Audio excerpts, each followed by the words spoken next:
Vice President Yemi Osinbajo advocates deep reflection on the state of the Nigerian nation, the economy and politics.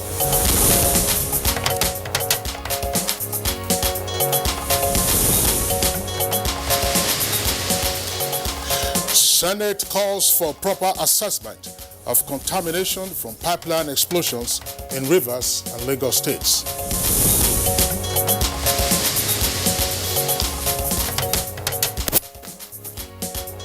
Stakeholders meet in Abuja on the need for countermeasures to prevent avoidable deaths from road crashes.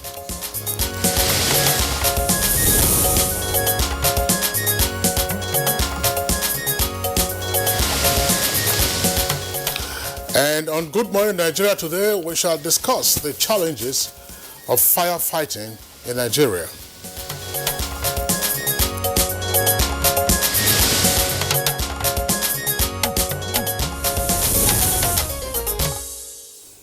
From September 2019 to this moment, as I speak to you, about 14 fire incidents have been recorded in different parts of the country. Many will agree that the most memorable is the heartbreaking picture of a burnt bodies of a mother and a child at the Ochanja market in Onitsha that left the nation in shock. That was very shocking indeed, Rhoda, and it calls to mind the state of preparedness of the fire service to respond in good time to fire incidents in different parts of the country. Now, you remember the Balogun Market fire disaster in Lagos. That particular fire kept the firefighters busy for several hours before they could put it out. You're absolutely right, Kingsley. And that's not, let's not also forget that a fire outbreak at the GSM market in Maiduguri, it started at only one shop. The men of the fire service eventually succeeded in putting it out after it had razed dozens of shops and destroyed property worth millions of naira. But in that incident, fortunately, many shops and goods were saved from total destruction. Now, the fire at Santana Market in Benin City was said to have started sometime around 9 p.m.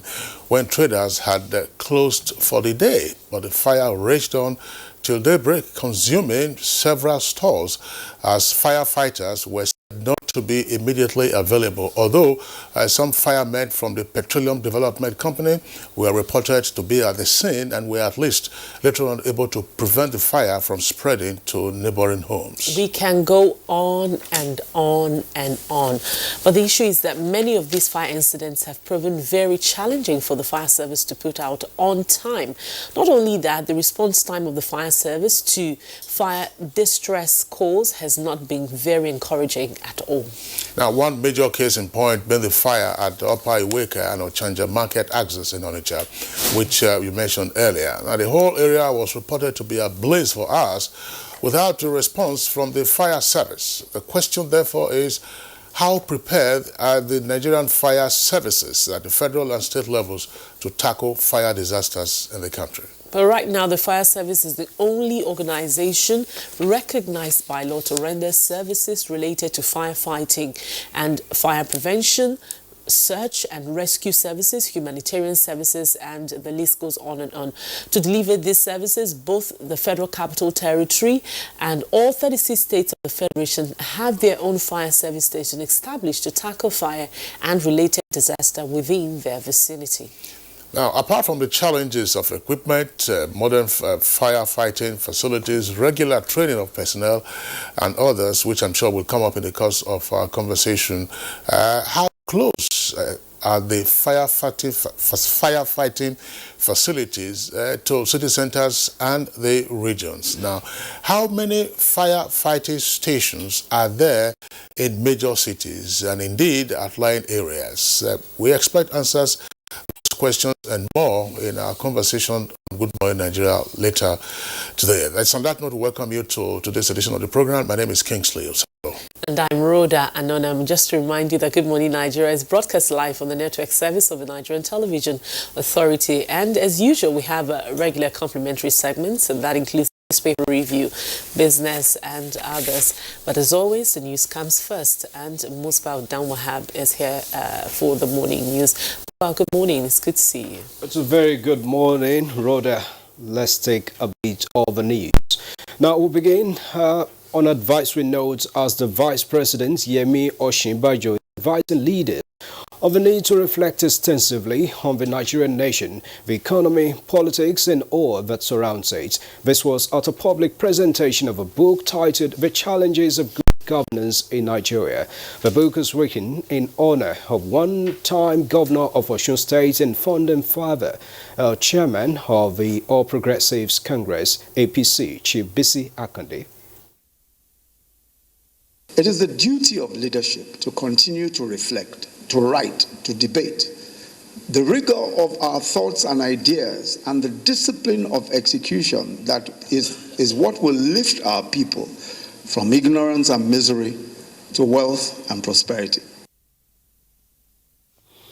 And from the National Assembly, members of the Red Chamber have urged the Nigerian National Petroleum Corporation NNPC and its concerned subsidiaries to carry out an assessment of the contamination caused by the pipeline explosion of July this year in Komkom Rivers and Ijegun in Lagos State. The resolution is equal to the recommendations by the Senate Haddock Committee that investigated the two incidents. To immediately send relief materials to the fire incident victims of both communities. There are instances where some of these criminal gangs come along with firefighting equipment. They know what to do. Indeed, at that time, we recommended that they should automate their pipeline surveillance. The NNPC needs to explain to our committee, the downstream, the measures they have had in place over the years, whether there is need to review this and even the agreements.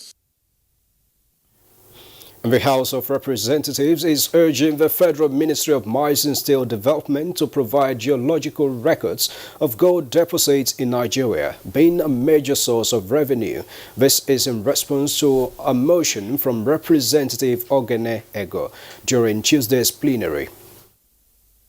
For us to amend the Constitution to bring mining to the concurrent legislative list so that states will have jurisdiction. It will also assist in increasing the revenue generation of this country in such a way that we will not even need to borrow to part fund the 10 trillion budget as proposed for 2020. Now to road infrastructure, the Trans-Sahara roads in Nigeria are doing well. This follows commendation coming from the Secretary General of the Trans-Sahara Roads Liaison Committee, Ayade Mohammed, just as the Minister of Works and Housing, Babatunde Fashola, led the committee to inspect some ongoing projects.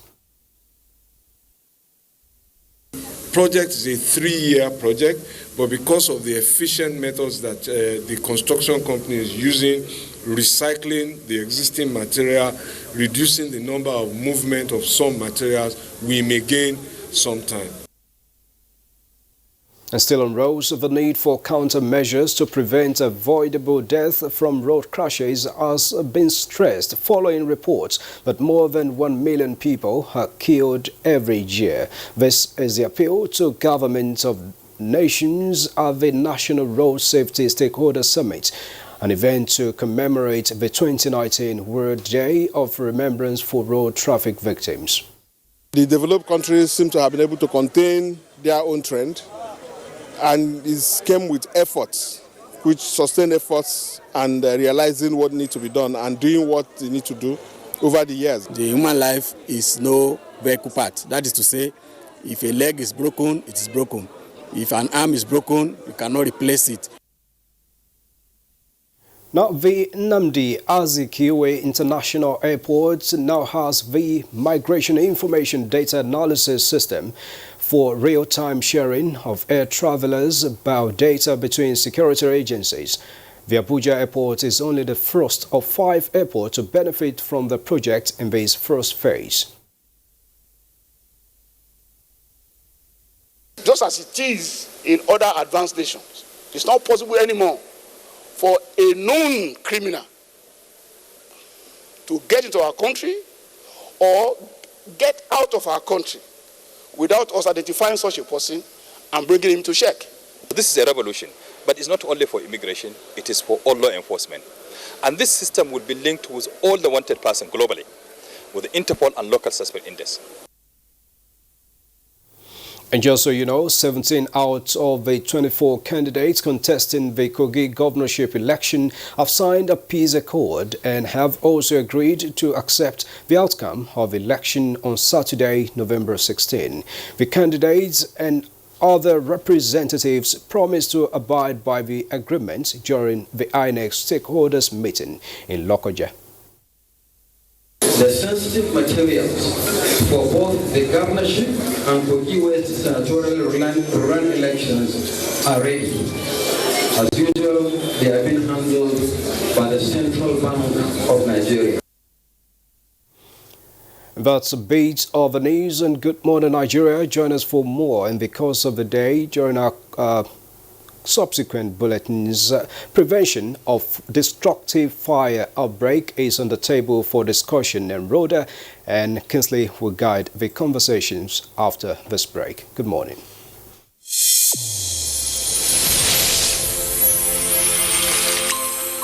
The new edition of TV Guide is out, exclusively taking a look at the traditional television and new media. Are they comparable or complementary?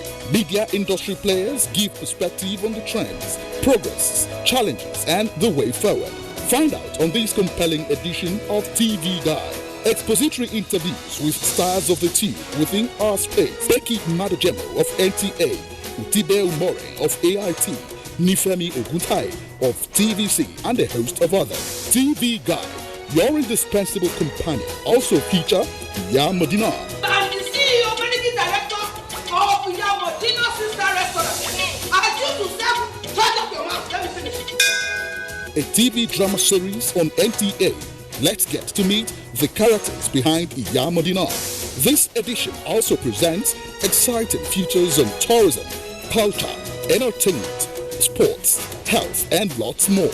Grab a copy at the vendors near you or any NTA station nationwide. TV Guide, your indispensable companion.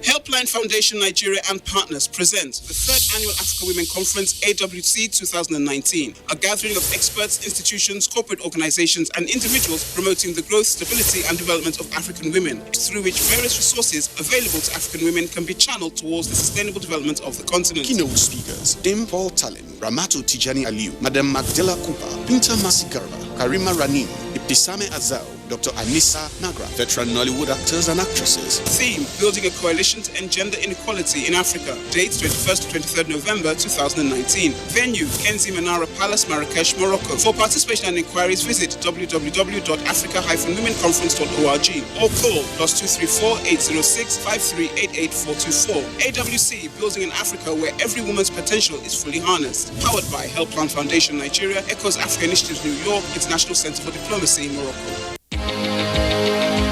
This year, like every other year, for over a decade, we celebrate and reward African creatives around the world at the African Academy Awards ZAFA 2019 in Abuja, Nigeria.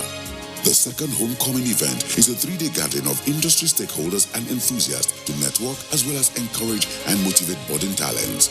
The movie screenings, exhibitions, and masterclasses will hold at the Silverbird Galleria on the 22nd to 23rd November 2019. The awards and gala night, 24th of November 2019. Prestigious Transcorp Hilton Hotel Abuja. For inquiries and sponsorship, advert placements, and tickets, call the following numbers on your screen now or visit www.zafa.org. This is wonderful. I'm super excited about it. Nothing is expected of them other than awesome. ZAFA 2019. Come expecting the unexpected. Ha! Not so fast. Look, I'm tired. I want to check out of this country. Oh, greener pastures. Just calm for a moment. Please sit down. Do you have a job where you're going to? No, but someone is arranging, Listen, Aliko. Checking out of this country without proper planning means one thing. Unimaginable begin. You know, I've been in the diaspora, but legitimately doing great things abroad. As I've been saying, without the proper footing abroad, the risk is not worth it. Listen, Alinko, it's better to be home than be trapped abroad or even end up in prison.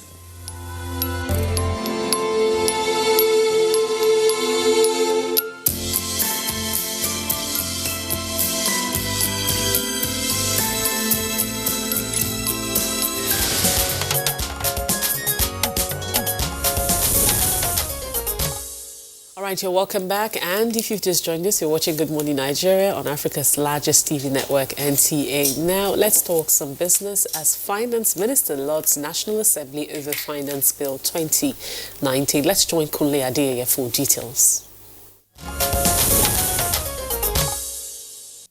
Finance Minister Zainab Ahmed says the National Assembly has shown commitment following the speed at which the bill was considered.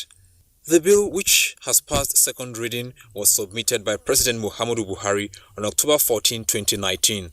While speaking on the draft finance bill at a function in Abuja, the minister disclosed that the annual budget will always be accompanied by finance bills to enable the realization of revenue projections.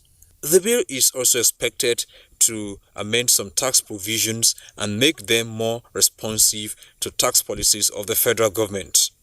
And the Nigerian Stock Exchange All-Share Index inched up by 0.54% to begin the week on a positive note, as it closed at 26,456.39 basis points as against 0.48% appreciation recorded previously. Its year-to-date returns currently stands at minus 15.83%.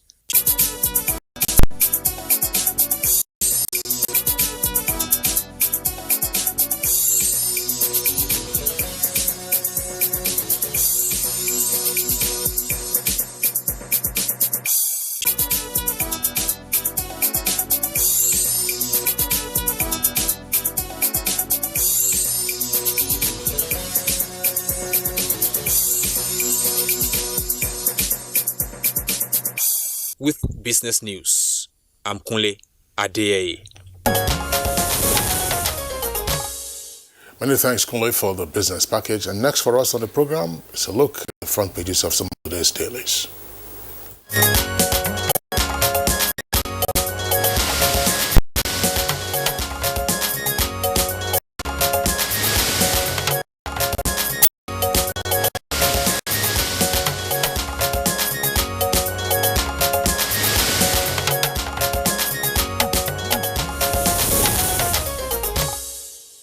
Bayo Toyobi is here with us this morning to give more insight into our review. Good morning, Bayo. Thank you, Rhoda. Good morning. Good morning, Kesley.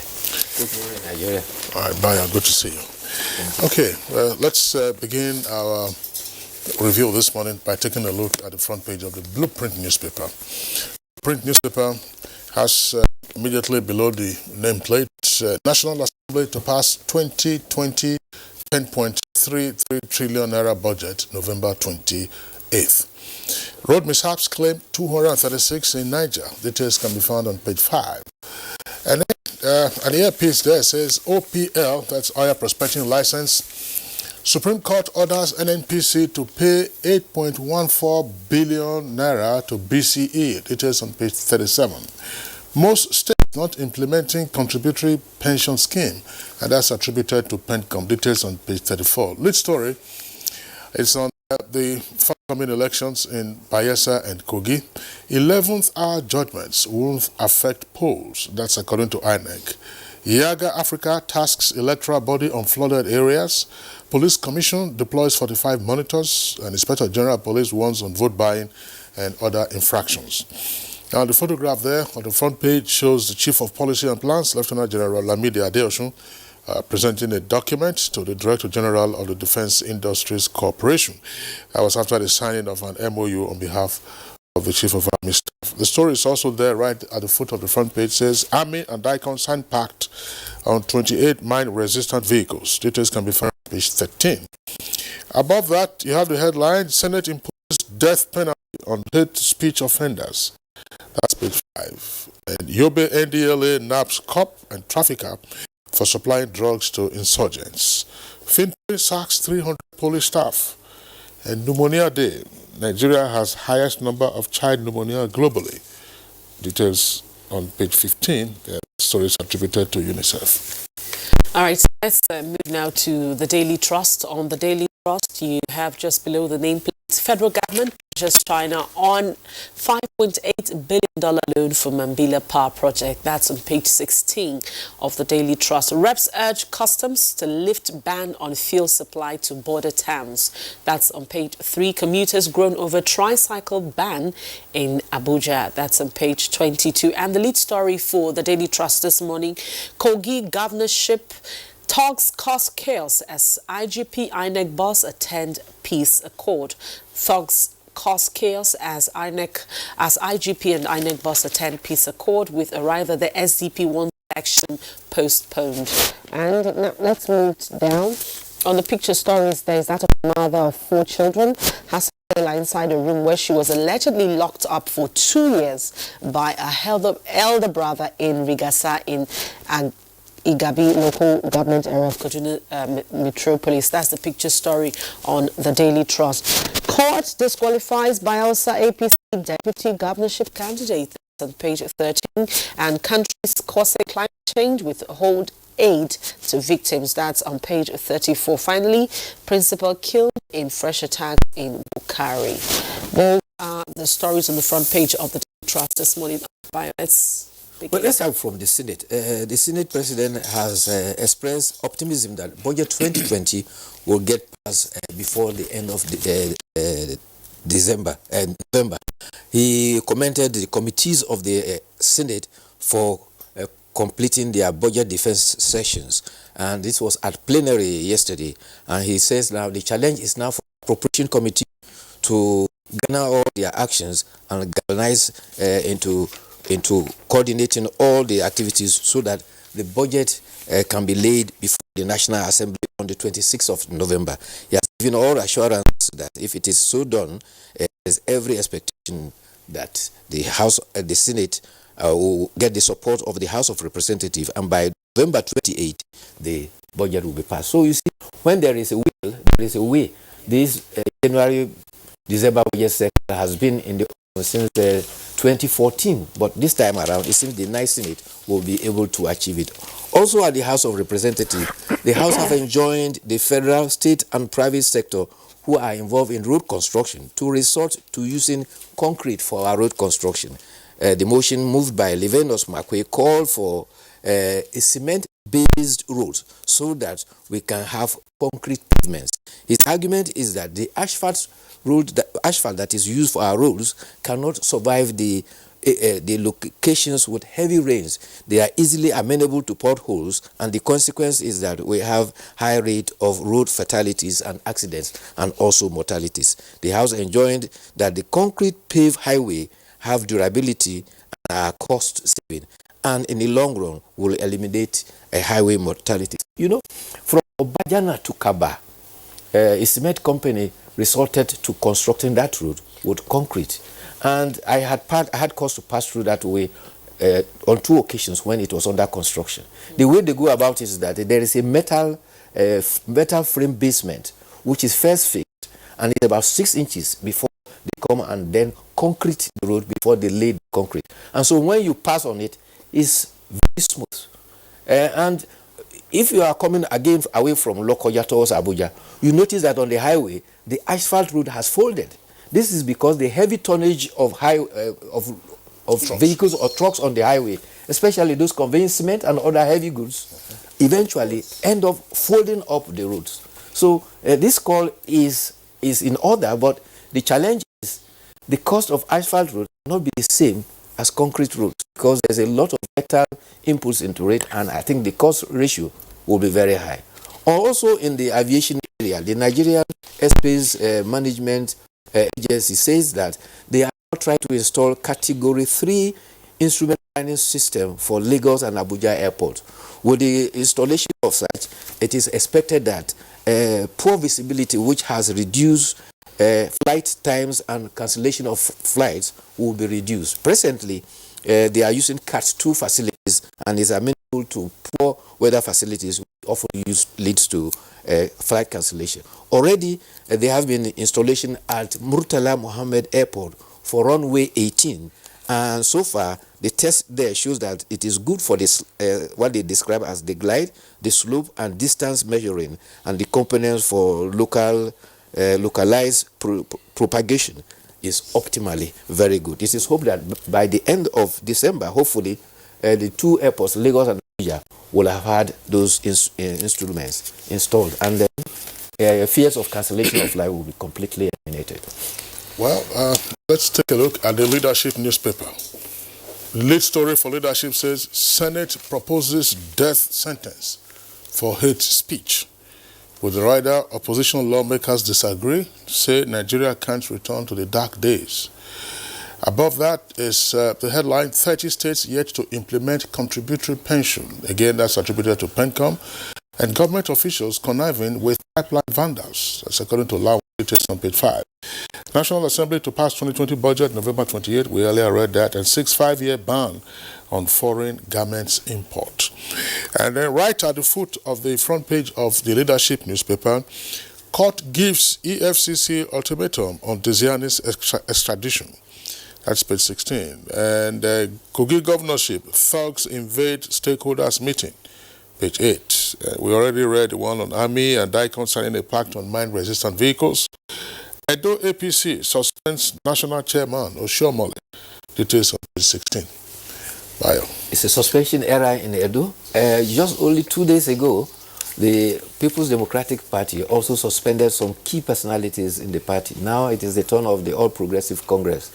What is happening? Already, the Edo State House of Assembly is actually not sitting as fully as it should.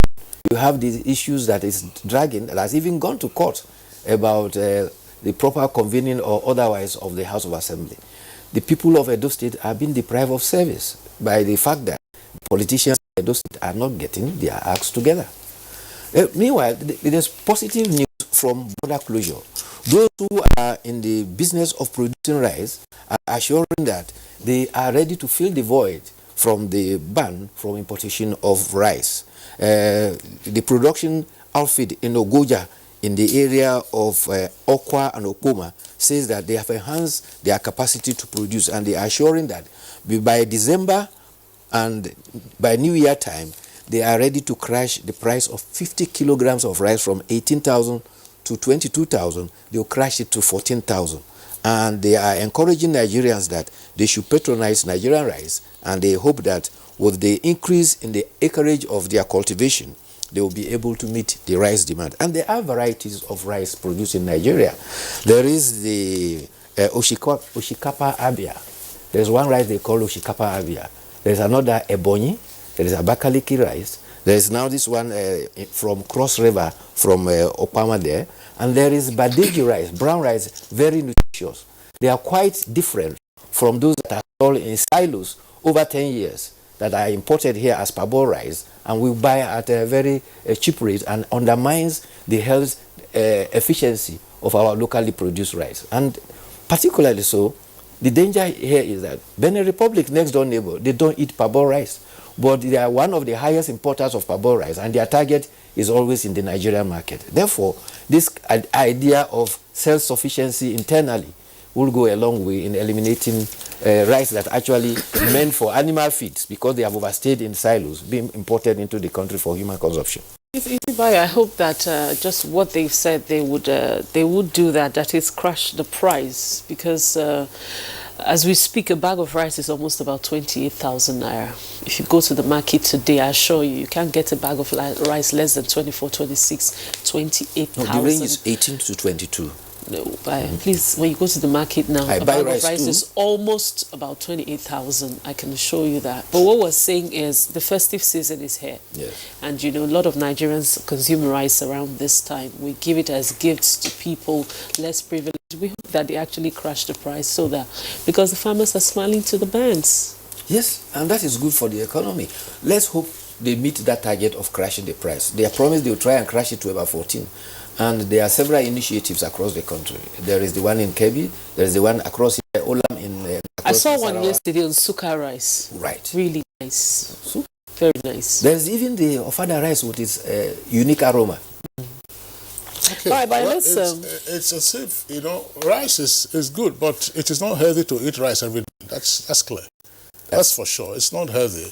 I mean, no matter what other spices you put, whether you put legumes such as beans or vegetables, or you vary it and so on, it's not healthy. I mean, we've made so much fetish out of rice that it's almost as if you don't have rice, then people are not going to survive.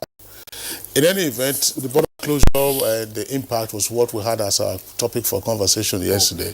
And all the experts, expressed their views. But there is this issue of the Senate. That's the bill on hate speech. They're proposing a death sentence. The bill is sponsored by Senator Sabi Abdullahi. Of course, death sentence, life jail, a fine of 10 million naira for hate speech. It's a resurrection of a bill that failed in the eighth Senate. Why it is important? I mean, you have views already expressed. The opposition lobbies are saying that Nigeria can't return to the dark days. Will hate speech warrant a death penalty? It says if somebody is therefore affected if somebody dies as a result of hate speech or is killed, then the proponent of the hate speech will himself face the death penalty. It looks like an extreme measure. In fact, the bill as proposed is even proposing a commission for hate speech. Sometimes you begin to wonder, when you have a problem, rather than solve it, we tend to create another problem. We had challenges on the highway for accidents on the highway. The first instance we did was first to create what we call traffic wardens to help support the Nigerian police that had the traffic responsibilities. From that, we graduated to the Federal Road Safety Commission. And what you do in doing that is that you establish a whole nomenclature and a whole bureaucracy that, again, if you have deployed some of those resources into the existing situation, you probably would have succeeded in eliminating some of the problems. But coming to this hate speech, yes, hate speech in the extreme, where it becomes incendiary, can lead to death, and such instances are very grievous because even in law, when there is incendiary and it leads to death, those who occasion it are culpable. But I think it is too extreme to say that for hate speech, the penalty should be death sentence. But let's see how it goes. We are in a democracy, and the legal process or the lawmaking process is that it will go to the National Assembly, they will deliberate on it, it will go to public hearing before it will eventually get passed. So these proposals, by all means, will get a panel beaten, and eventually, if it comes out at the end of the day as a law, we see what it will look like. But there's no gainsaying the fact that the first time it came to the National Assembly was 2015 and 2016. But at that time, it was killed. It didn't surface. But we have had a prevalence of concerns about hate speech and also fake news recently. And that is why we are having all this. And they said proposing death by hanging. I hope the lawmakers are also aware that there are a number of death warrants sitting on the desks of various governors who have refused to sign those death warrants. So you have persons in condemned cells awaiting the hangman. So you're going to populate the condemned cell if you pass this into law. In any event, as we said, I mean, it's an extreme measure. And we hope death penalty for hate speech, depending on the consequence of the hate speech, might appear extreme. But if hate speech leads to incendiary and it leads to a riotous situation where lives are lost, then...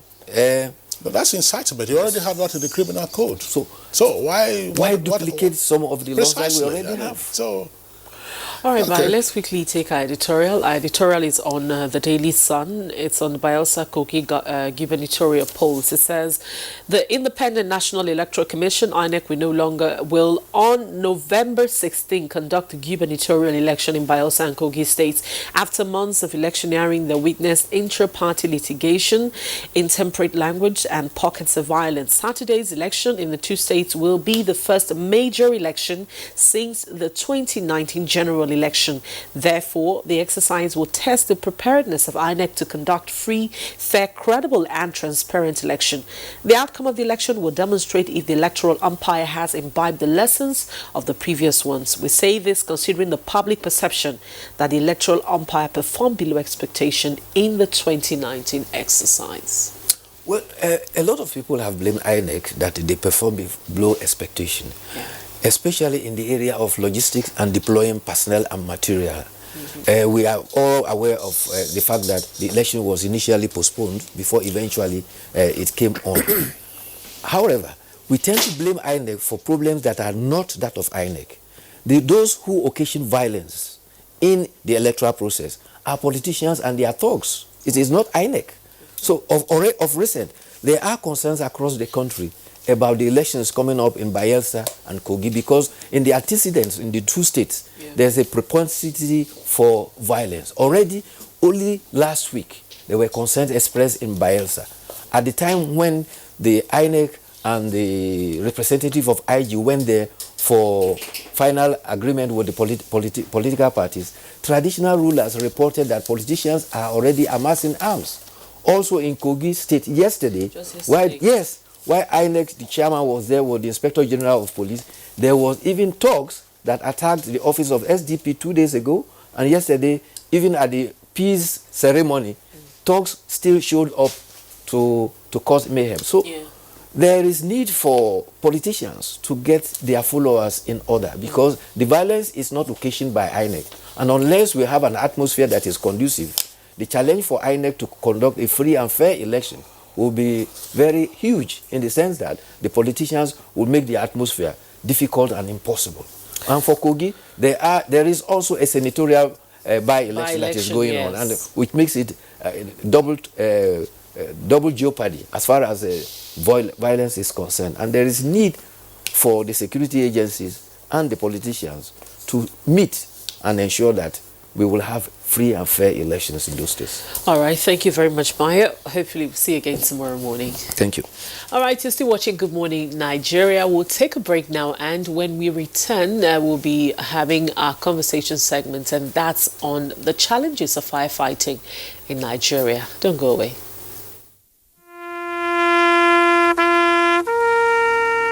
They are there at the crack of dawn. They are there busy preparing while we rise for our day. They are there silently, guarding, waiting, listening, and watching. They are there ready in the sky above and the waters below, in the blistering heat of the day, in the dead of night, willing, indefatigable, determined in the defense of the sovereignty of our country. They are our first line of defense and our last. They who have paid the ultimate price in defending us. They are fathers and uncles. They are mothers and sisters and girlfriends and boyfriends. They are brothers and cousins and best friends and neighbors. They are classmates, colleagues, and citizens of this nation. They are our defenders and deserve our respect, our prayers, our thoughts. Nigeria, please support our armed forces. 20 years of travel and counting. 20 years of promoting tourism in Africa and diaspora. Over 3 million kilometers traveled. Over 30 African countries visited. Explored the diaspora in 4 continents. Connected over 100,000 happy tourists to Africa. Reached over 50 million homes. Igniting smiles across Africa and beyond. As Gogi Africa turns 20, we thank you and invite you to join us in the quest for 20 must-visit destinations in partnership with the largest TV network in Africa, the NTA, Ministry of Information and Culture, Ministry of Transportation, Lagos State Government, Canon, Delta Airlines, Royal Caribbean, Tour Brokers International. You too can still be a partner. Call the numbers on your screen or info@gogeafrica.tv. Goge Africa, celebrating 2 decades of heritage, travel and tourism.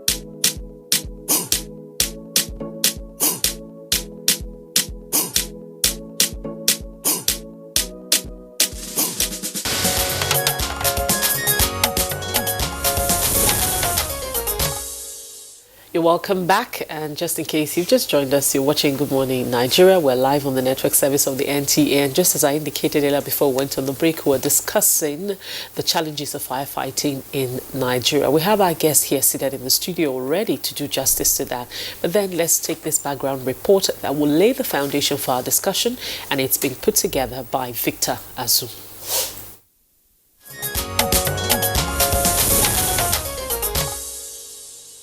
Call October a month of fire disasters and you won't be wrong. This is because of the several fire incidents in parts of the country with devastating effects. First, it was the Ochanja Market fire outbreak in Onitsha, which razed over 1,000 shops, houses and other valuables, while claiming the lives of a mother and child.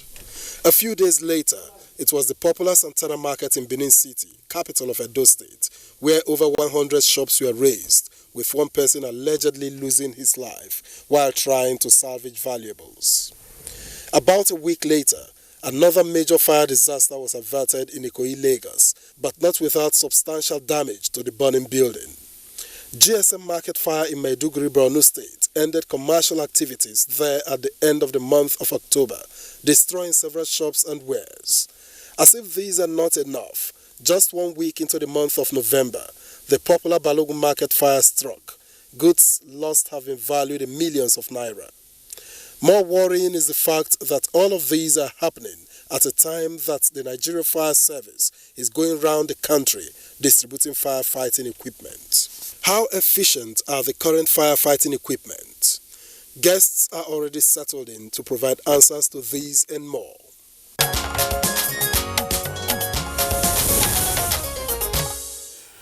All right, with us in the studios this morning to discuss the challenges of firefighting in Nigeria, let's welcome Deputy Superintendent of Fire, DSF Ugo Juan, who is also the Public Relations Officer of the Federal Fire Service. Ugo Juan, pleasure to have you with us on the program this morning. Thank you very much. Also here with us is Julius Okpetusin, who is Assistant Controller General of the Fire Service of the Federal Capital Territory. Pleasure to have you with us on the program this morning. Thank you. And also here we have Olusegun Okebioru, is the former Controller General of the Federal Fire Service. Former CG, pleasure to have you with us on the program. Okay. Okay, and we have other guests from our network centers. All right, joining us from our studio in Mina, we have Adamu Suleiman Baba Bida. He's the Controller, Niger State Fire Service. Thank you very much for joining us on the program this morning.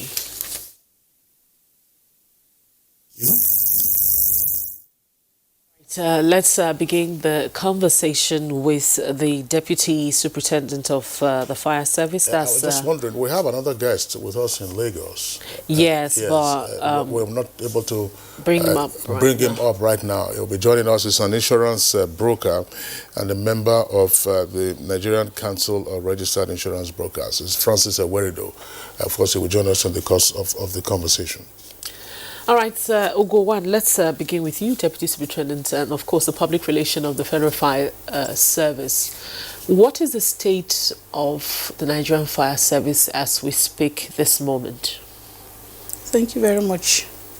The state of the Nigerian Fire Service as we speak this moment, I would say the Federal Fire Service has got a lot of repositioning with this current administration under the leadership of President Muhammadu Buhari.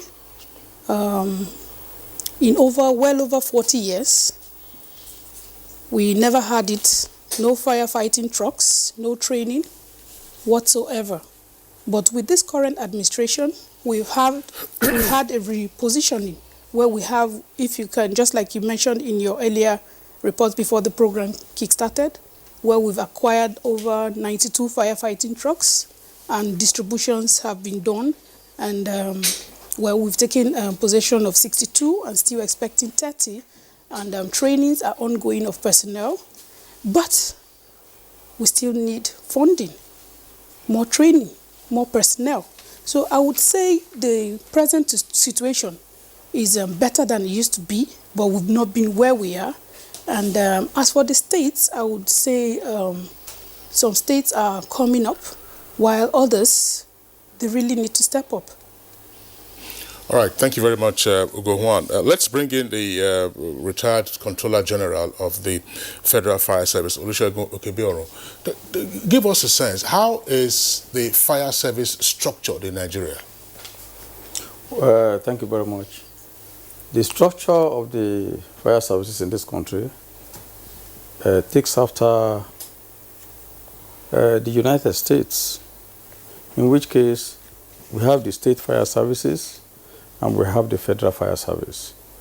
The state fire services are actually autonomous of the federal fire service. But when we saw this problem some years back, we came up with the integration of the state fire services with the federal. And we came up with the National Council on Fire. It is at this level that the state fire services and the federal fire service interact to ensure that we make policies that will enhance the productivity of the fire services in the country. So as of today, we have the state fire services, the federal fire service, and other fire services belonging to private organizations. Just as we know, the fire service issue is on the concurrent list, and so even you and I can establish our own fire service based on the guideline from the Federal Fire Service. What is the jurisdiction of each of these services as you have indicated? Well, the state fire services have their jurisdiction within their state, and the Federal Fire Service has overall jurisdiction as of today. But when there is a problem, when there's an emergency, there is nothing like jurisdiction. All the surrounding fire services within that geopolitical zone will come together and ensure that they overcome that problem. All right, thank you. Let's bring in the Assistant Controller General of the FCT Fire Service. That's Julius Okwetusin. I mean, clearly, part of what we see in most fire, fire stations, unserviceable vehicles and poor response time by the firemen, and even when they do respond, after a short while, they run out of water because the fire engine itself is of very limited capacity. So when a fire incident occurs, it's virtually you are at the mercy of the elements and providence. Why is this so? Thank you very much. You know, when you are talking about fire, fire outbreak, no, it depends on the time the call was made to the fire station. For example, if there is fire somewhere, you have to call. By the time you call the fire station, they turn out. But like in the FCT, our response time is 5 minutes, because each district is supposed to have its own fire station. When there is fire outbreak somewhere, you turn out the nearby fire station to the scene of the incident. So with this, and it's an insane firefighter that will go to fire ground without water. And in FCT here, we have 14 fire stations within the FCT, including the area council, functional fire stations, and also we have functional fire appliances, and also we have water tankers of 10,000 liters capacity. If there's fire incident somewhere, we have to turn out the fire plants and probably support it with the water tender, depending on the intensity of that fire. Why is it that fires in Nigeria almost always consume property and sometimes lives whenever they occur? Almost always. I mean, we saw our background report from September until now. We have seen a number of fire incidents, property. I'm not just talking about the FCT now. Yes. I mean, I do hear your siren from time to time in the Federal Capital Territory. But to the extent that you have a fire council, which incorporates the federal, the states, and the FCT, you get to discuss these matters, and I'm sure you also get the reports yourself. It's like when a fire occurs, you know, the tongues of flame just lick everything. No, like I said earlier, it depends on the time they call the fire service. And beside that, each premise, like the fire that happened in Lagos, that Balogun market, is an high-rise building. And each high-rise building is supposed to fight fire within itself. If a necessary fire defense equipment is installed in the premises. For example, it's not possible for you to lay hoses from the ground floor, to the 5th floor. But if you have a, if you have hose reel and other fire defense equipment within the within the building, you can easily fight that fire there. But when the fire occur and you didn't call the fire service on time, it will affect their response time. And even the traffic also should be put into consideration.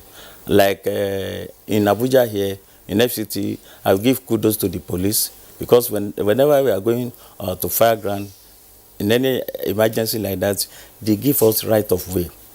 But even the commuters too, all these car owners, they don't give respect to emergency. You see some drivers struggling with fire appliances on the road or ambulances. So this way, citizens too have to just correct themselves and work with us so that at least we're able to respond very well. All right, thank you very much. It's so, because the way you're talking about it now, it's as though the incidences that we have seen lately, they're just, well, just as Kingsley said, the issues are much. We're looking at incidences where you said it depends on the time. Immediately a fire occurs, the first thing that comes to everybody's mind is let's call the fire service. And you know, the problem we've seen a lot of times is response time. First of all, response time is always the number one issue. 20, 30, 40 minutes, we're still waiting for fire trucks, and by the time they come, maybe they just fill once and that's it. Water is finished. Now let me make a comment about that. What really actually happens is that when there's an outbreak of fire, most people don't know the number to call. I'm able to say that. If you take statistics of people in Nigeria on the road, out of 10 people, maybe you get 2, if you are lucky, who will know the number to call. So that's a major problem we have in this country. And government is already trying to have a national emergency number which will be easily known by everybody. I hope that by the time this one is true, it had been on ground for a long while, and it had been lasting for too long, but it's already operational in some states. Like in Abuja here, we have the emergency number to call. I think we have it in Lagos State as well, and probably Rivers State. But most states don't have that emergency number to call now. If we have that emergency number, it's a matter of just pressing the number on your phone, and then it goes. That is number one. What is that emergency number? And it couldn't possibly be the fault of the members of the public that they do not know which emergency number to call if they are properly enlightened. Well, I've told you that the functionality of that number is still in progress. But in Abuja here is 119, 112. 112 in Abuja here. And it's supposed to be 112 everywhere anyway. By the time this is finished, anywhere you are in this country, if you dial 112, it will terminate at the nearest terminal, and then the call will be made, and there will be a response immediately. And another major problem to response, like he was saying, is a traffic issue. It depends on the time you have the fire. What does the traffic look like, and what is the response of members of the public on the road? I've seen occasions whereby fire engines were obstructed on the road, and an accident occurred. The fire's equipment at that time was grounded at that point, and so they cannot get to the fire scene. So the reaction of the member of the public is also very, very important. The last one I want to mention is also the distance between the nearest fire station to the scene. Where the scene can occur anywhere in the town or in the country. There could be a disaster. It will not give you a notice of where it's going to happen. And when it happens, the nearest fire station is where action will be activated. If that station is very far away from that scene, there's nothing anybody can do. They have to traverse that distance from the station to the fire scene. And that is why we have worked hard to ensure that the number of fire stations in our metropolis especially, they are increased to take care of this coming late to fire scenes and all those things. The minimum distance internationally is supposed to be about 2.5 kilometers. In fact, it depends on the hazard of the environment. If it is a high hazard environment, we are looking at 1.2 to 1.5 kilometers. But in the case where you have about 6, 7, 8 kilometers, you have to traverse. I mean, it takes time to get to the scene. So those are points that are really militating against this timing of the fire service getting to the scene. Olusegun Kebiorun, we'll come to you. Add to what he just said about the emergency numbers. Okay. The public needs to know that whichever emergency number you have, if you have the 112 or the usual numbers which we always reel out, as long as you call to report a fire, whichever station you call in will get to the nearest station closest to you and turn them out to the scene of the incident. So even if work is still going on to get these numbers out, we want the public to know that whichever station is closest to you, please have that emergency number. If you call wherever you are, we'll definitely, if it's FCT receive the call, we've been receiving calls from other states, Bayelsa, right, wherever let's ask this. This is not to put you on the spot. I mean, there are a number of fire incidents outside of the Federal Capital Territory where you saw the disaster. Santana Market in Benin, GSM Market in Maiduguri, or Chanja Market in Onitsha, on and on, different parts of the country, and Lagos, Balogun Market, and all of that. So what happened? Now, just like they've already said, there are factors that come to play when you talk about this. Now, when you talk about fire, fire is dangerous. It doesn't wait for anyone. The best form to fight fire is prevention. Prevention has to come two ways. The part of the fire service, which is education, trying to enlighten the public on what to do. Now, the second part comes when we have the people, you and I, to play our rules, put these things in place to ensure that when this fire occurs at the incipient stage, it is able to, you understand, to be curtailed or put out, or you call the fire service. So the best form to fight fire is prevention, which generally most people don't do. They don't install these minimum standards which are required to suppress this fire when it starts. Secondly, just like they said, the distance between where the incident occurred to the scene of the event, the time the call, most importantly, the time the call was placed. Because when you know, most times when you talk about distance, aside Lagos and let's say Port Harcourt, these are major cities where you have traffic. I won't say there's so much traffic in Benin that if a fire occurs at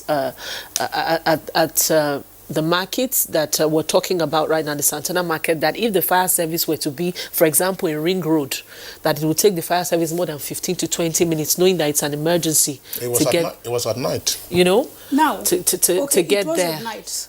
This is where the suppression comes in. If you have this equipment installed, you know what? We're going to have to pause you in the meantime because we already have the line to our network center where we earlier introduced Adamu Suleiman Bababida, who is the controller, Niger State Fire Service. There are, of course, you can see him there on the right side of your screen. We're just discussing, in general, in any part of the country, there is virtually a sense of helplessness when we have fire outbreaks. The rate of suppression of fire incidents would appear on the face of it to be very poor. Why is this so? What is the affliction of the fire service?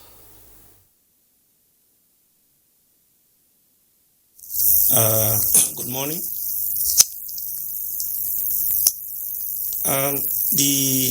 As far as we are concerned, the challenges of fire service are numerous. When there is fire outbreak, you need to call fire service. If you don't call fire service, there is no way we will know. And like I've been listening, and I think my colleagues there, they have spoken. And we face a lot of challenges, ranging from communication and traffic. Sometimes you are going out to fight fire, you receive emergency, you want to turn out, you turn out your men to the scene of the fire. On their way, you have traffic hold up. And, you know, some people, they will hear siren. Instead of allowing the fire engine to move, they will not allow them to move. That apart. Sometimes we face problem of hoodlums. When we get to the scene of the fire, to allow our men to do their work, you see them dragging, maybe because of what they want to loot. For example, in Niger State, before we do have challenges, but now, our challenges are minimized because we have over 14 fire stations across the state. In Minna alone, we have about 4 fire stations, and all the stations have functional firefighting vehicles with tankers to back up. And the challenges we are facing here, as far as we are concerned in Niger State, is minimal. And more so, we also have a Federal Fire Service Zonal Office in Minna, and they also have, with fire engines, about 3 firefighting vehicles. So, as far as we are concerned here, for now, we are doing our best. Thank you. I was just wondering,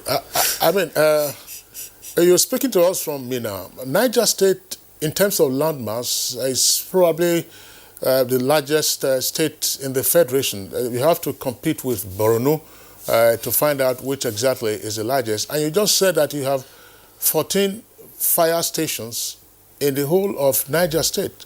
Is that adequate?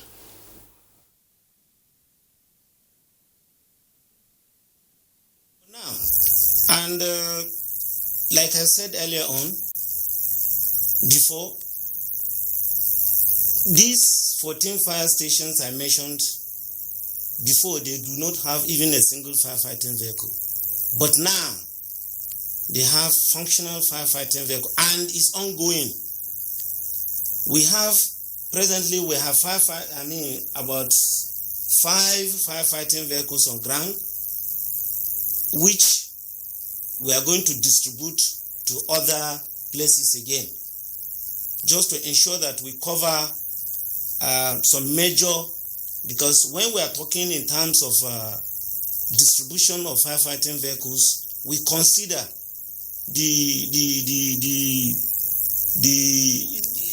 the population of the town. We don't just take fire engine to places that are not vulnerable to fire. So we consider areas before distribution of firefighting vehicles. So like now, the state government is thinking of deploying fire engines to some of our higher institutions in the state to see that, and wherever these higher institutions are located, they will also synergize with the fire stations within that area. So they work hand in hand and to ensure that the area is fire covered. Thank you. Thank you very much. You want to say something? I just want to support what they have been saying all this while. Fire station, look at the number, look at the people, the density of that, the population of that place. Then you look at, some places might be far, they may not be high risk. Some places might even be big, they may not be high risk. But some places might be very small and have a high risk. And when you are attending to that kind of fire, you have to look at the number of equipment you need to send to that place. For example, now we are a place that is so prone to tanker fire. You need to use adequate equipment like the foam tender. You cannot send a water tender to that place. If you will just be struggling with water tender, and you won't be able to make any landmark fighting that fire. But when you have adequate equipment, like after that Onitsha tanker fire, there have been tanker accidents that led to fire in FCT. But because of our proactiveness, people didn't hear the news that there was tanker fire. There was fire. It depends on the proactiveness of the fire service too.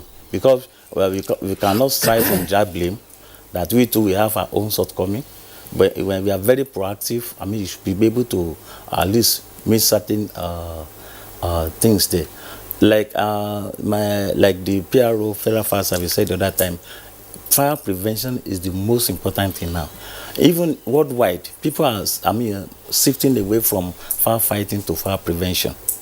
And we need adequate training. It is what you have that you can give. For example, this firefighting has developed to a stage that robots will be fighting an oil fire, so to protect the firefighters. Well, look, gentlemen, there's an experience that I would like to share. Yes, you've talked about the spatial distribution of fire stations and the vulnerability or risk of a particular area. Almost 20 years ago, I recall this very vividly, in Greater Johannesburg. Greater Johannesburg had 26 fire service stations. 26, almost 20 years ago. And there was one fire station we visited in Boksburg, and the reaction time between when they get a call and when you hear the siren wailing to take off from the station to get to the scene of the fire incident is not more than 90 seconds. 90. You have the gear, all in position. So there is an emergency call, and the firemen and women jump into their gear. The driver is at the wheels, and then they take off. 90 seconds. Success rate over 85%. So what kind of, if you say template, do we have for responding? Because sometimes you will hear, people will tell you that, oh, they called the fire service didn't respond until 30 minutes or 1 hour later. Yes, you've talked about traffic. Let's face it, it's not everywhere in Nigeria that you have traffic jam. Let's face it. We will come to the irresponsibility of road users who do not have respect, for fire trucks that have their siren on, because we have siren abuse in the country. But there is also the slowness in the response of your men and, let's say, of firefighters.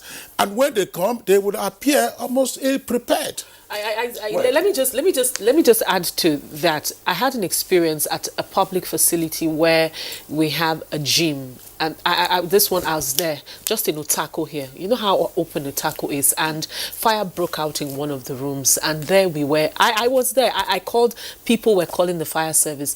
It took about 45 minutes, and by the time they came, let me tell you, there was no ladder, because it was a high-rise building. There was even no ladder. I'm talking of just Otako here. I don't want to mention the name of the place. That would be an advert. But then it took 45 minutes, and with that, there was no ladder for the pipes to even go up. Well, just like we were saying, it also depends on the time of the day. Because if you are delayed for you have a little hold up, you find out that 7 minutes has gone. Okay. Before you know it, 7 minutes has gone. With a small traffic hold up. I'm sorry, please. Look, I have not been a victim of a fire incident, and we're always pray not to be victims. Yes. Let's take out the issue of traffic. Yes. We're just talking about what Nigerians experience. Yes. Whether at night, when there is no traffic, in the morning areas where there is no traffic, the fire trucks will come, and you find that they are ill-prepared. No, I don't want to believe that, because I know. Just a minute. We're umpires, so that's why we don't want to, because these are the issues that everyday Nigeria, because you guys are talking about it as though it's just a surface issue, or everything is just okay. No, it's not okay. There are lots of problems within the fire services. A serious number of problems. One of them, which people overlook, is water supply within the metropolis. Okay. When you don't have water, you are seriously handicapped. You come to the scene with a volume of water, you have to go back and refill. The distance between the scene and where you are going to refill that thing may be some kilometers. Mm-hmm. Fire will not wait for you. And when fire starts, it takes just 4 or 5 minutes before it becomes uncontrollable. 4 or 5 minutes of fire, if fire starts in this place, 4 or 5 minutes, it's uncontrollable. And so timing is also very, very important. Like he said, in fire services, especially in Abuja and Lagos, which I'm very conversant with, the takeoff time of firefighters is less than 1 minute. Once there's a call, within 1 minute or less, they must be out of the station. If they are not out of the station and the oga gets to know, they will be in big trouble. And people think that when you see fire service appliances at bay, some of them don't have water. That is not true. It can never be true. It's a criminal offense in the fire service. You can be dismissed for it. Everybody in that group can be dismissed for that. So once there's a call, the appliance must leave the station. They may have some hiccups on the way, which will delay them. I heard there was a call one day. Somebody called me. He said, there's a fire at so place. They called my number. So I quickly turned out to the control room. And within 1.5 minutes, the person called me again. He said, we are still expecting them. Because I know the situation in which that person is. When you have an emergency, a minute is like 1 hour. So you start calling and calling. That is not to say the fire service doesn't have problems. We have a lot of problems, myriads. Like I said, water is a major one. And it's a problem that can be solved by government over a short period of time. Then we have the dearth of equipment in our stations. Most stations, like they were talking, if you go to most stations, especially in these other states, they have dilapidated equipment.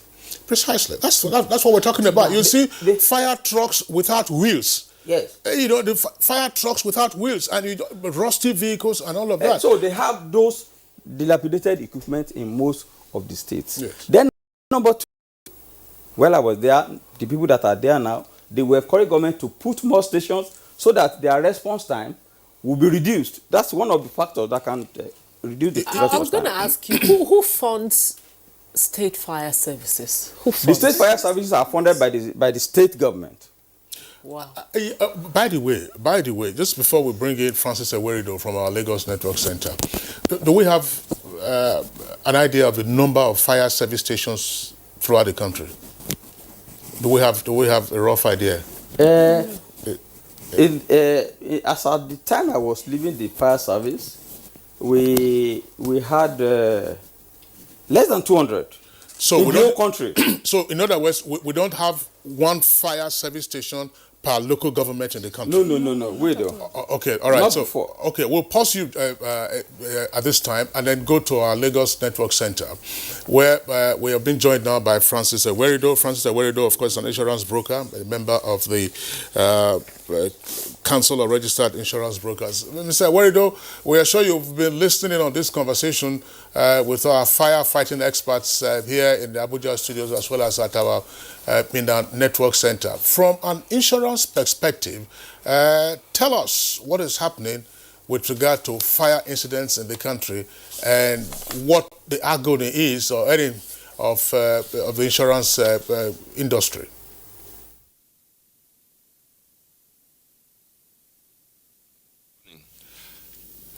Of course, we have a specific insurance policy for fire. We call it fire and special perils. And in a society like ours, where I've been listening to what they have been saying, and then for everybody, it's very worrisome because the fire service in Nigeria is not just there. Some of us have had personal experiences.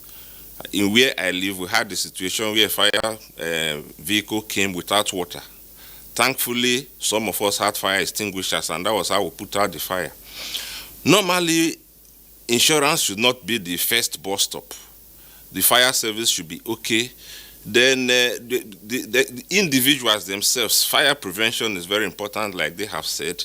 If you look at our insurance policies, for instance, we have a provision where we say, look, if you have a fire extinguisher in your house, we give you a discount on your premium.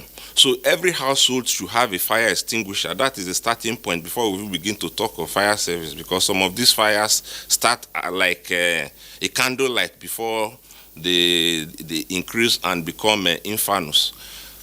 If you take an insurance policy and a fire and special perils policy, and then there's a fire incident in your house, of course you'll be indemnified. That is, your claim will be paid. But it doesn't stop there. The claim will be paid for either content, that is if you insured your content only, or both for building and content. But you need the time to buy these things. You need the time to fix the house. While that is being done, what happens? Fire and special perils insurance does not cover that. That is covered by what we call consequential loss insurance. And so, but many people don't even take that. Even the fire insurance, fire and special perils insurance, many people don't even take it. So we encourage people because the situation of fire service in Nigeria is not yet there. So the question I always ask people, if this your house or if this your business was to go up in flames, do you have money to rebuild the house or replace your stock? If the answer is no, then it is very, very important that you take a fire and special perils insurance policy. And if you can even go a little further to take a consequential loss or business interruption insurance, which will take care of if there's a fire, that one will take care of the profits you would have lost in your business for the time that it will take you to get back, your running expenses. If you need to relocate to another office, it will also take care of it. And then in the course of trying to get back to business, if you lose some key staff, it will take care of training fresh staff to take over the responsibilities of those staff that you have lost. Thank you. Thank you very much, Francis Ewerido. Let me ask you, why are there a lot of bottlenecks in terms of getting your claims? Because that's one thing that has deterred a lot of people from insurance, fire insurance, even vehicle insurance, accident insurance. When it happens, the bottlenecks you go through just to get probably your car done or to get that insurance claim is, sometimes people just forget it, like, okay, I can't continue, because the things that are demanded for, the evidences that are needed, at the end of the day, even if you are, giving some form of claim, it is nothing to write home about. There are no bottlenecks. Every aspect of life has rules and regulations. These are just basic rules. What we always advise people is that when you want to take an insurance policy, for instance, because the insurance industry is divided, we have various practitioners. We have the underwriters, those are the risk bearers. We have the insurance brokers. Those are the people who intermediate. They are the specialists who are supposed to be agents of people who are taking insurances. So our advice to people, since you don't know much about insurance, before you take an insurance policy, get an insurance broker, and it's very easy to do this. Our regulatory body, NICOM, that is National Insurance Commission, if you go to their website, the list of all the registered insurance brokers are there. Get one that is close to you, and the job of the broker to start with, to listen to you just like the doctor will listen to you, advise you on the kind of insurance that you need. He will go into the market because he knows the market more than you do, and get you the underwriter, that is the person who will bear your risk at a very, very good rate. And when you have a claim, even it's his job to pursue the claim. These days, people sit in their houses or in their offices and then they get an alert, their claim is paid. So there are no bottlenecks at all. Transfer what people call bottlenecks in quotes. Just transfer that burden to an insurance broker and it will be taken care of. But still with you, Francis Ewerido, I'm sure you see the often very touching spectacles of market men and women who lose their stock and goods in market fires. This is the dry season that is coming. We had one recently in Satana Market in Benin and elsewhere in different parts of the country. And the question often arises amongst them that, look, all their savings are gone and they have no hope to how to recoup this. Then the usual plea will be to call on government to assist them. Why does it appear to be a challenge for insurance firms to market their products to these persons that are in somewhat very vulnerable locations, such as we find in markets where the eyes are usually very narrow and tiny, and a spark often gets to become a conflagration?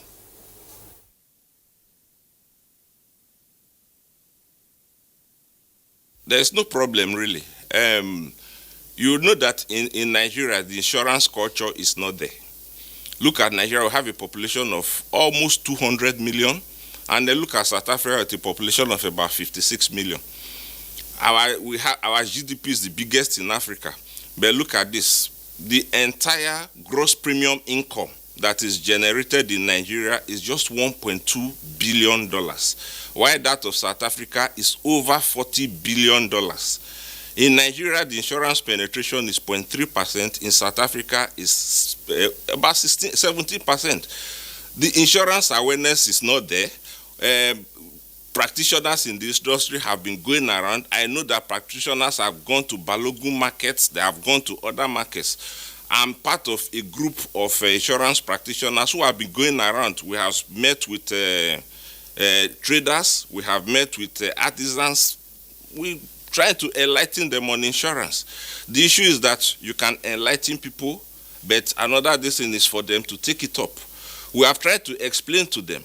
Some of those traders who were putting their hands on their head, who lost shares, or that, who lost stocks, all that they needed to pay was just 15,000 naira a year in premium income, and their stock worth probably 7 million would have been paid back to them. They would have been indemnified by the insurance companies. Good enough, the traders have vehicles already. They have trade associations, and we have always encouraged them, come as a group, because if you come as a group, you can even get lower premium. Some traders have done that, but apparently many others have not. Personally, I am of the opinion that because of the huge losses we have suffered in market fires, it's about time that the government enacted a law to make insurance, fire and special perils insurance in all Nigerian markets compulsory, so that when such fires occur, people will not be putting their hands on their head. You cannot be stay near a river bank and you wash your hand with spittoons, because that is basically what the traders have been doing. Every year their market gets burnt and they run to government that is already stretched. All they need to do, come together, 5,000 naira premium, 7,000 naira premium, 10,000 naira premium, 15,000 naira premium, depending on your stock, and then you will be indemnified if there's a fire incident in your market. But the other thing I talked about the other time is you will only be paid for your stock. Who is going to insure the market? Is it the owners of the market, or the traders are also going to come together to insure the market? Because if you insure only your stocks and not the buildings, when there's a fire, you'll be paid for your stocks and the building will still be there. And then the other bit, as I said earlier again, while the market is being rebuilt, will you take money from your stock to go and rent another place? If you take a consequential loss insurance in addition to your fire and special perils insurance, what it means is that the insurance company will also give you money to rent an alternative accommodation so that your business can go on while the market is being rebuilt. So we've done all that. We still have a lot more to do, but we've done a lot of enlightenment. We've done a lot of reach out. We want to grow the market. Nobody is happy with 0.3% insurance penetration in Nigeria. That is disgraceful, very, very disgraceful. When South Africa is up there 17%. Francis, thank you very much. We'll return to you. I mean, I was talking about markets, insuring the market. Local governments always, they're the ones who are in charge of markets. They own the markets. And then you also find, among some of these political operatives, they farm out the markets for them to go and be collecting rates and levies. So they should also be interested in taking up insurance policies for those.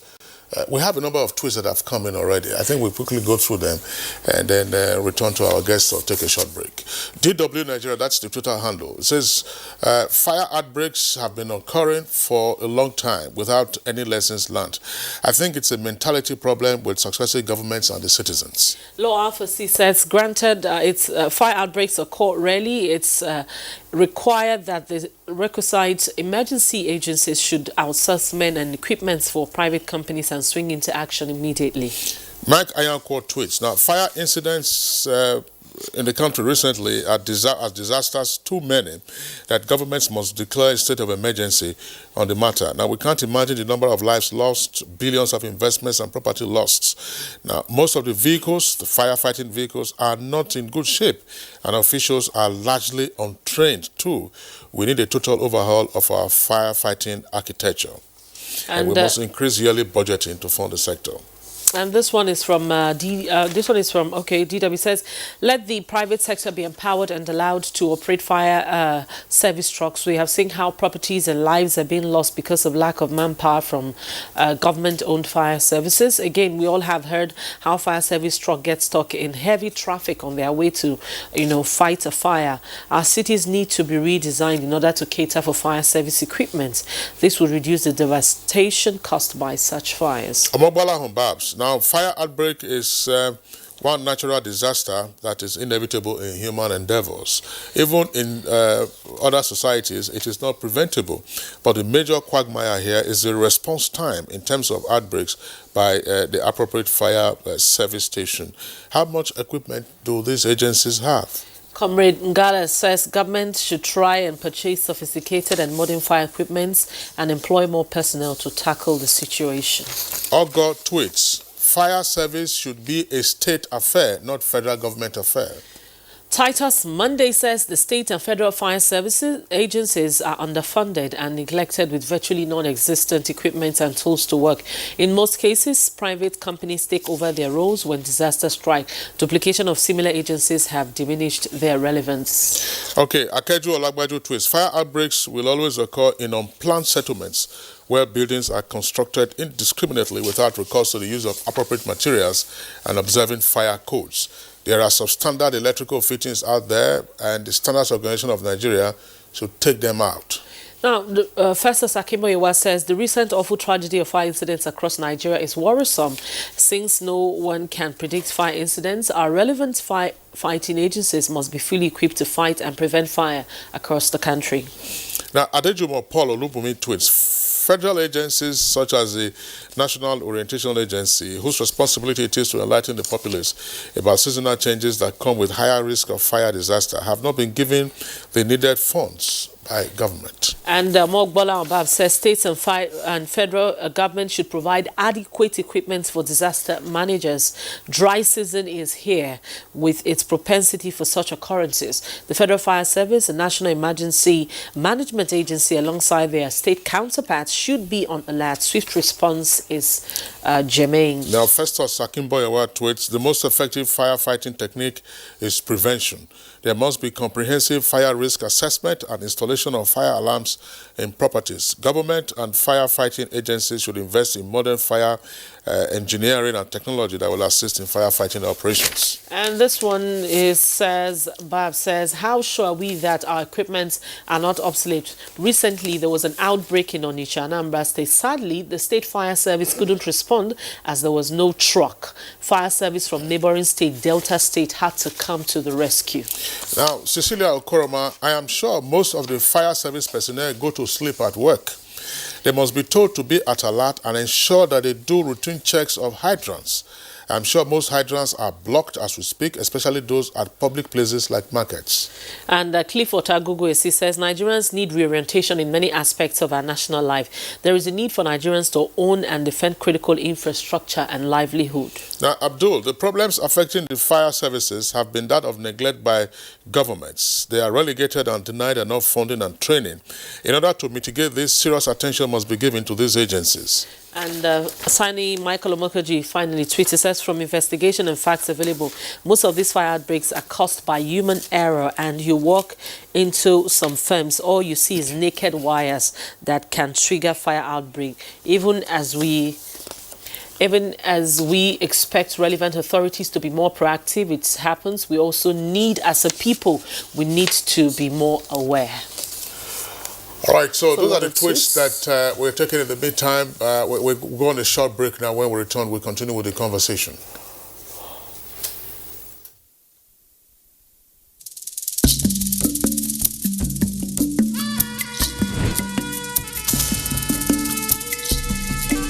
Meet the dreamer. Meet the stylish. Meet the bold.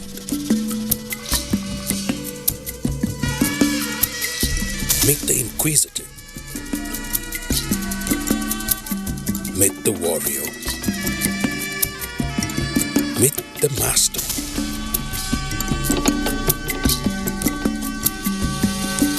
Meet the realist. The challenge is coming.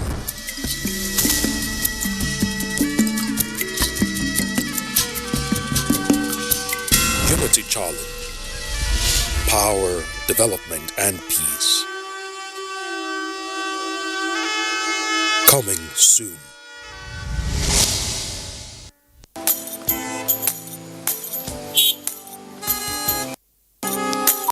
Move now! The red light won't kill you. Move now! To dey disobey traffic law, they cause accidents. Me, I don't talk, say I no go dey do am again because change begins with me.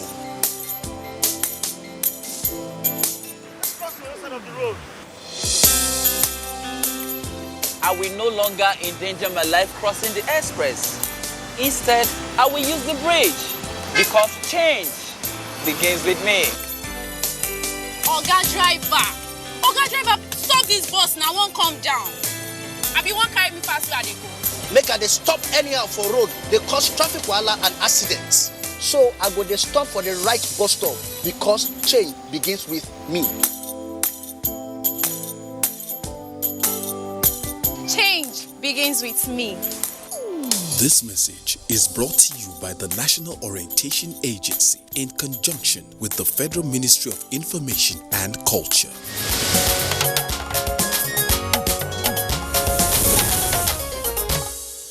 All right, welcome back, and it's still Good Morning Nigeria live on the network service of the Nigerian Television Authority. We're discussing the challenges of firefighting in Nigeria, and a number of very useful perspectives have been raised by our guests. For instance, talking about the number of fire stations around the country.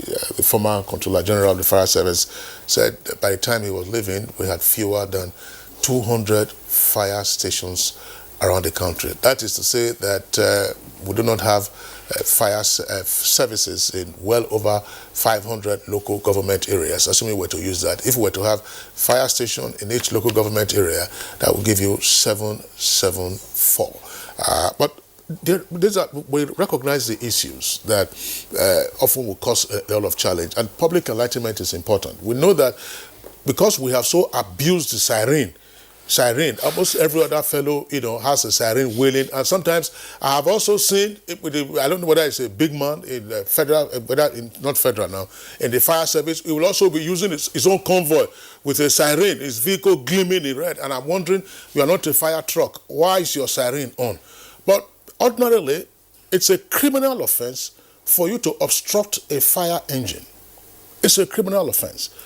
That is one point that I think that the enlightenment agencies, including NOAA, will have to take up. To say once you hear a siren, an ambulance or a fire truck, give way to that particular fire truck. But there are other problems that bedevil the fire service, and how can this be sorted out? In particular, fire engines running out of water. Why have we not had fire hydrants in our neighborhoods? Well, let me come in that point. At that point, the issue of water supply is a big problem to this nation. We have seen government over government making efforts to ensure that there's water supply in our cities, and yet as of today, we cannot boast of, maybe we can count with fingers how many cities have water. Even Abuja doesn't have the water to fight fire, because there's a minimum pressure that you should have within that pipeline for you to be able to fight the fire. And not when the water is draining from the pipe. So if Abuja doesn't have enough water, or doesn't even have water at all, what do you talk about all other states? I think government should make effort, especially at the state level. It's a state government problem. They should make effort towards ensuring that there is water within the metropolis. I was thinking over it yesterday, and I said, if government had privatized water reticulation within the cities, many people will have come in and provide water for their environment, and then they will charge for it. They will make money from it. They will benefit from it, and then there will be water either to drink or to fight fire. But now government has not been able to do that over the decades. Every year they talk about water, this and that, and at the end of the day, we don't have the water. So state government should make effort towards ensuring that water is provided within at least for a go, within the metropolis. If the fire services have water to fight fire, Even if it's only one appliance that is at the scene, it will fight it very efficiently. But if you have 10 vehicles there and they don't have water, there's nothing they can do. Now, the issue of people carrying appliances to fire scenes without water, I don't want to believe it. And I think nobody can vouch that he saw it. He will only tell me they say. And when they say, it's not an element of fact. What I believe is that firefighters will never ever carry an empty tank to a fire scene. Even if they don't have water within at bay, I mean the equipment at bay, then they will not turn out. That is what will have happened. Assuming, I'm just assuming that. And so to say they go there without water, it is absolutely impossible. But we've seen instances where we've heard, okay, just to say, we'll say we've heard. We've heard instances where they hope to get water from a nearby place or from the location that they're going to fight the fire. You cannot fight fire, return to the station and not refuel your fire appliance. It is a punishable offense. Never heard of, I've never seen it. In fact, it's just like saying an army goes to war without his gun. Then why are you there?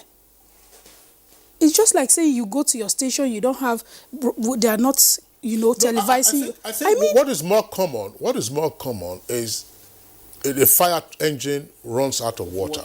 Exactly. And then as the tongues of flame are licking up the property or the building, persons who are around now begin to attack the fire truck and the firefighters because they have run out of water, which is what we're talking about, saying, look, why don't we have fire hydrants? And by the way, I mean, those Nigerians who travel frequently, you know that it is an offense for you to park your vehicle in front of a fire hydrant.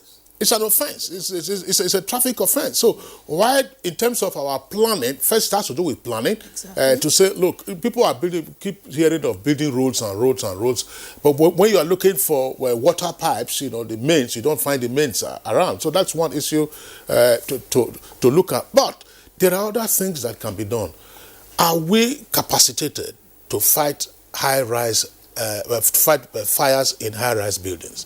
Over 35 years ago, when the NECOM house in Lagos, Marina, went up in flames, we all saw what the disaster was. So you know how many storage structures we can have effectively in Nigeria. Are we in the capacity? Sometimes firemen, unfortunately, they go to the scene and the ladder doesn't go beyond the first floor. Julius. Thank you very much. When we are talking about fighting fire in a high-rise building, although each high-rise building is supposed to fight fire within itself, if they installed a necessary fire defense equipment. But the main equipment to fight fire and effect rescue in high-rise building is hydraulic platform. How many hydraulic platforms do we have in Nigeria? Even in FCT here, hydraulic platform, that's the ladder, this hydraulic platform ladder that you can use. It has a bucket where you can use to effect rescue, and at the same time, that we have branches on that bucket that can fight that fire. We don't have those equipment in FCT here. We have been putting that one in our budget year in year out. Probably they may have procurement problem. But this thing is very necessary. We must have it. It's most especially in Abuja. If you see the way high-rise building are springing up in Abuja now, one day we will look at it and say, but I pray that day will not happen. But before that time, government will do something about the necessary equipment to fight this fire and effect rescue. When I saw the Lagos, when I saw the Lagos some of the high, I thought to myself, I said, if an helicopter with because I know the Balogo market area, a truck couldn't have gone in there. Exactly. The way those roads are, even when you're moving, to get past people is a problem. Do you have helicopters to fight fire? If we don't as we see, because hold on a second. Let's illustrate this. There are some countries now where they have seasonal fires. Yeah. Australia is burning.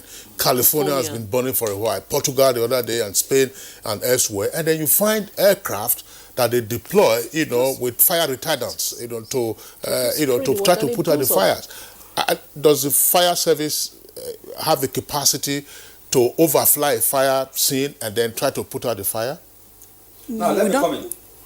You see, helicopters or aircrafts are not used to fight house fires, home fires, because they cannot enter into the house. They are used to fight bush fires, wildlife fires. That is what they are used for. So not the structural fire. Okay. And when you talk of the structural fire now, there are certain Do you things- have a helicopter in the first instance? No, we don't have Okay, helicopter because we don't even have wildfire in this country. To me, it doesn't. Do it's we not need a- to have wildfire to have helicopters in the fire service? Well, yes, if we Let me have just- wildfire. let me just add Wildfire something. is maybe there will be fire from Abuja here, even up to Nasarawa, burning, heavy burn. You know, we don't have it in this country. That is not a priority for us. Our priority are what we need to fight house fires, which we don't have. How well are we meeting those priorities? No, those of like fighting he was structural saying, fires? like he was saying, how can you talk of FCT not having hydraulic platforms? Maybe at least 2 or 3, or at least 2, if not more than that. In the whole lot of FCT, we have high-rise buildings. The same thing applies to Lagos. We have high-rise buildings, and this equipment, they are not the type you can say you have one in Maitama, then you have fire in Gwarimpa. Let it go there. Before it gets there, the damage will have been done because it doesn't move fastly. It's not a fast-moving equipment. So we need some of this equipment within some locations within the cities. Then let me add more, that the National Fire Safety Code is one thing that needs serious enforcement and implementation. If this is enforced, all these problems we have on ground will have been off our shoulder. If it is enforced, these market fires will not be occurring. When they occur, they will be intercepted at the incipient stage. What are the issues in the National Fire Safety Code that should be enforced for the purposes of enlightenment of... Now, for example, you want to establish a market. The first thing that these market owners should do is to ensure that there is adequate water supply to that site. They must do that. Put hydrants on them at a specific distance. If it is high-risk area, you put about 100 meters. If it is low risk, you put about 150 meters. And then you put it around the whole market. That is problem number one. Issue number one. And then your roads. There are areas you will mark as fire lanes. We talk of fire lanes, you mark them with red. Nobody should park there. Nobody should put his goods on those areas. They will give access to firefighters so that if their truck comes, they can, the truck can move freely to any part of the market. That is also very, very essential. Then market people should also try to put some fire protection equipment within their stores, like sprinkler system. If there is water, then to put sprinkler system becomes easy. But without that water, there's nothing anybody can do. So if all those things are available in the market, then the issue of fire problem. I wanted to ask you, is it still possible to get, especially I am worried about the markets. Take, for example, the Wuse market or the Tako market or the Grime. I'm sure I've not seen fire hydrants in those areas. Yes. Is it not still possible to install them? Take, for example, the central area where you have the CBN, you have the NNPC, you have all of these buildings just around the same area. Yes, it's very easy to install them if government is willing, or the appropriate authority that is there. If it's willing, they can easily do it. Well, go on. I want to ask you, before the 112, does the Federal Fire Service have its own numbers that you can call? Yes, we have a number. That was why I had to draw you back to what he said about emergency numbers. If you reside in an area, no matter where you are, if you have one, even if you call the police, of course they are going to get back to us. Okay. You understand? So the need, I wanted to react to the tweet where somebody said is our mentality. And just like I'll keep on saying, firefighting, the best form comes with prevention. If you have all these things installed in place, it will suppress this fire. The time it takes the fire service to get to you, at least it has controlled the fire to a reasonable level. You understand? So if we have a number, if you call this number, we'll reach out to wherever you called from. We'll turn out the nearest fire station there to attend to the fire. What's the number? 080-3200-3557. That's your national number that anybody can call. Anybody. Local? No. Yes. What I mean is, if you call, whichever state you are, if you call this particular number I just called. Repeat it again. Yes. Repeat the number. 080-3200-3557. Okay, well, fine, thanks. We hope we're able to get a much simpler number that anybody can easily recall. 112, for instance, is easy for any person to remember. I'm just if we can return to Mina Network Studios, where Adamu Suleiman Baba Bida is with us. Right there, is back on the screen. Adamu Bida. Now, let's part of the solution we're talking about. Say markets. Where you have these frequent fires. Part of what we have seen in urban centers on account of the poor public power supply, a number of these markets also now have generators, which they co-share. Even though some of them have the "I better pass my neighbor" spread all over the place with the splattering noise that those generators make. Is it also possible, because it's supposed to be part of the responsibility of the fire service to undertake inspections from time to time to prevail on these markets, particularly the bigger markets, whoever owns them, say a local government, to sink a borehole and therefore create a fire hydrant out of the borehole in addition to the water supply that the markets would have? Is this something that you would like to think about, for instance, say in Niger, and then recommend to your colleagues in the States? Yeah, thank you very much. I think as far as we are concerned in Niger State, in terms of water supply to our markets, to be sincere with you, we have that problem also. Because the last time we had fire outbreak in Mina Market, we also faced problem of water. And note that the provisions are made, but unfortunately the hydrants are dried. And what we are trying to do now, because very soon Niger State government, under the leadership of His Excellency Alhaji Abubakar Sadiq Sani Bello, has procured a fast intervention vehicle for our markets. And what we are trying to do, last week we held meeting with all the market stakeholders, and part of the things we agreed to do is provision of water to the market, so that in case of any emergency, we can easily go there, get the water, and then fight the fire. And also, like the former CG said, provision of access routes, because most of the roads in the markets are congested to the extent that if there is fire outbreak, we always find it difficult to assess where the fire is happening. And the issue of generator also, we realize that most of the shop owners in the market, each because of the frequent power outage, they try to provide light by themselves, and in doing so, most of them have generator. They buy petrol, keep petrol in their stores, and these petrols are flammable liquids. Sometimes fires do start from these generators. We also advise the government to discourage all these shop owners to have a central generator for the whole market, so that it will be controlled from one source. So that we are doing that. I will also advise that other states should key in to ensure that there is a central power supply to the markets. That is after power holding company. If there is power outage, they can put on the generator, and each and every shop owner should not be allowed to own generator, because in allowing them to own generator, that is the reason why you see them keeping petrol in their shops. And if there is fire, you see the petrol also support the burning of the fire, the quick spread of the fire in the market. Thank you very much. Thank you very much. Very quickly, Julius Okpeterson, let's get your closing thoughts. Oh, yeah, thank you very much. Like what you have said, I don't want to repeat what you have said concerning the central generator.